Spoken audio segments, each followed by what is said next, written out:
Right to the, I don't even know how to explain what happened in this game in San Francisco last night. Warriors and Kings. Steph Curry coming off the bench for the second straight game. Picked this up late in the first half. Just look at Steph. Plus the foul. Count them for me, please. That's 1, 2, 3. It's a 4-point play. A couple of plays later, Warriors up a dozen. Then he's going to do it again. Greatest show in the NBA still at 38 years. It's another 4-point play. He had 14 in the first half. Warriors up 13, but now we got ourselves a game.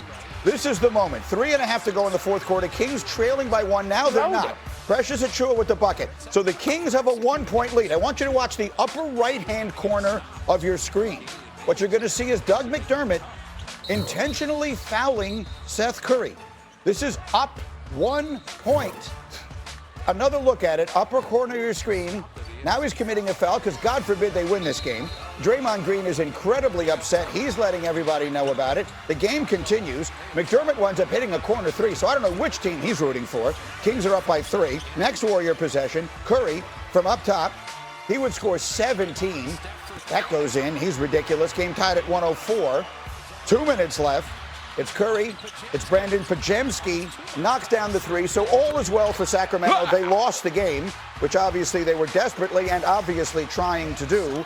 Golden State wins at 110-105. So as it currently stands, we would have Golden State and Portland in the play-in. This marks the 4th time in 6 years the Warriors will be in the play-in. But afterwards, Draymond was asked about the play-in and then took his answer to that moment.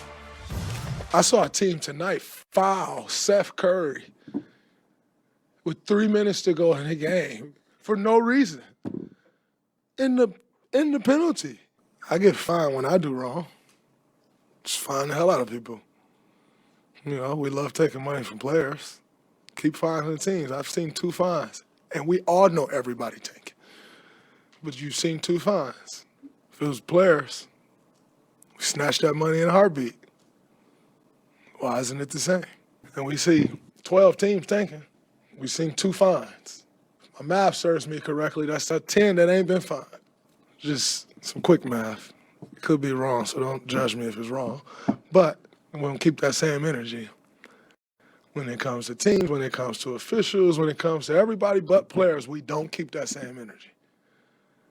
But it's a players' league. Okay, so there's Draymond's comments. Put your feet up. We have a lot to say about it. Let's start by making sure everyone is aware of what Sacramento has at stake here, why they are so desperate to lose these games. To win, they have to lose. Like, the draft lottery is coming up on May 10th. They have right now, they're tied with Utah, or entering last night, they were tied with Utah for the 4th worst record in the NBA. The top 3 teams get the highest odds at 14%. Next team gets 12.5%. So they have to keep losing to keep pace because they cannot get into that top 3. It's unfortunate, but with the way that the system is now, Iman and Greeny, teams are incentivized to lose in a generational draft. It's organizations, it's not players. The players are just going to wear the stain of what this looks like. Okay, so that's the setup for what it is. Shump, I mean, you played in the league a long time. There is something about the integrity of the game itself that just feels to me as though it is compromised in a way that is not reasonable when we see something like this last night. What's your reaction to what we saw on the floor and to what Draymond said about it afterwards? I mean, with what we saw, I mean, we talked the integrity of the game. It was It's clear cut when you see that. You found a guy randomly and you're up 1. You want him to shoot free throws. You want to keep this game close, but you also want to give them a little advantage, right? Right. I get it.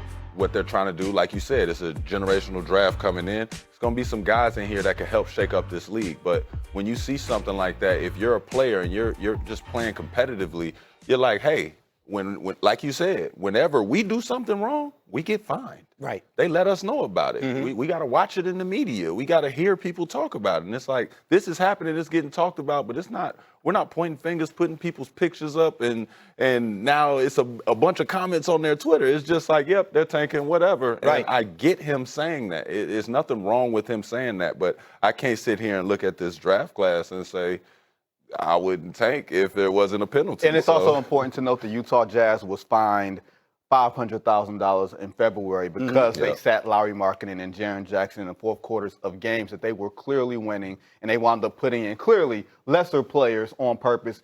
Like, that's where you talk about integrity of the game. We also have to factor in, we know Las Vegas and how everything is, the draft book, the house books, and everything else. That's what makes it more tricky. But the lottery is going to change. Like, that's why we're going to have lottery reform this offseason. That's why hopefully this ends. That's why it scares me, because that's like, I get the tanking thing, but it's like when we're talking sports gambling and everything, after a while, it's like that's cheating. It's not not after a while. It is immediately cheating, right? Like, Look, I mean, here's the thing, and this is not a criticism of the league, because they put in place a system that is designed to do what every sports league wants, and that is give bad teams a way to get good. Every team in all of sports has been doing it since the beginning of time. Right. But this somehow arrived at a place, and to his everlasting credit, Adam Silver has made it very clear they're going to do something about it, that it has gotten completely out of hand and is ridiculous. Yeah. What are we watching here? What are we watching when we are watching a team that looks on the floor conflicted over whether they're trying to win or lose a game? There are people who pay money to buy tickets to sit here and watch this. What are we doing? Just watch the upper right hand. There's a team that's leading with 3 minutes left, and they're intentionally committing a foul. I've never seen a team hack a Curry.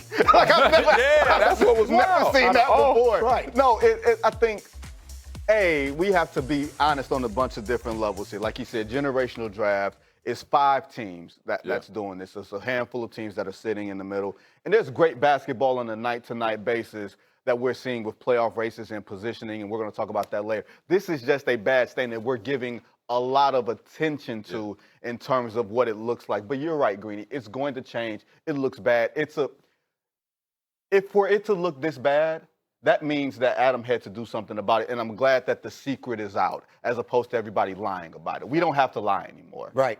And Trump, I'll give you the final word on this. I mean, have you ever been in a situation that I'm going over your career in my head? Do you ever remember being on a team where you felt that the team's objective was not to try and win? Yeah. Yeah. And so what's that like? I mean, you're a competitor. You grew up your whole life playing the game. What's it like when you don't believe your own team is trying to win? I won't endorse it. Like, I don't get behind anything like that. There was moments, and you know what, I'm not even gonna name them out, but there was moments on 2 organizations where it was like, I didn't understand what was being done with me, and then I didn't understand why we were doing this. I'm like, it's clear as day what the decisions need to be for this team to be better. And I started to realize toward the end of the season, when you just at home, you're not playing in the playoffs, you start realizing what's going on and how much stuff goes on behind the scenes that has nothing to do with the players. This has everything to do with strategy. Yeah, it is awful to see it happening, because it is a magnificent game, a magnificent sport, and in almost every other way, a magnificent league. I'll give you an example of that, a little eye candy. How about Cooper Flagg? How about the finishing kick this rookie is putting on? Take a look at this. Watch Flagg. Coming in, lift off. Hey! Over Brooke Lopez. Watch what your do you head. think? You know what he thought?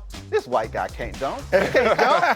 No, this athleticism. Man, you got to take the elevator. That is a young fella. You got to take. He's a teenager, Shump. You got to take the elevator. Breaks that up from all the way behind. And when you see him get to the 2-foot launch pad, But here's the question: is it better than this? Oh, hey, Shump with good knees. Shump, who did it better? You or Cooper Flagg? Oh, no, I think I got the extension. Yeah, you got that one. You got that. Yeah, the full extension. Yeah, it's the extension, and it was playoffs. You know what I mean? I think I got him on that one, but no slack to you, Coop. We had some great basketball.